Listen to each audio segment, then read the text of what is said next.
C'est grâce à des jauges installées à l'intérieur du bâtiment du réacteur 1 qu'une nouvelle fuite a été découverte dans la centrale de Fukushima.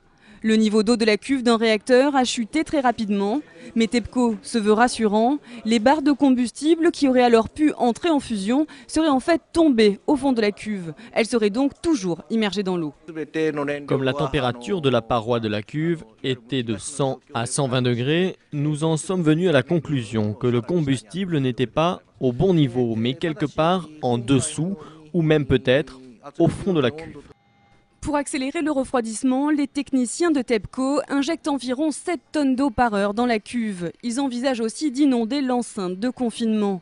Toutes ces opérations, menées depuis plusieurs semaines à l'aide de camions-citernes, pompes à béton et autres systèmes d'arrosage, ont provoqué des inondations massives d'eau contaminée. Une pollution qui risque de se déverser dans l'océan Pacifique. D'autant qu'une autre fuite a été découverte dans une fosse reliée au réacteur 3.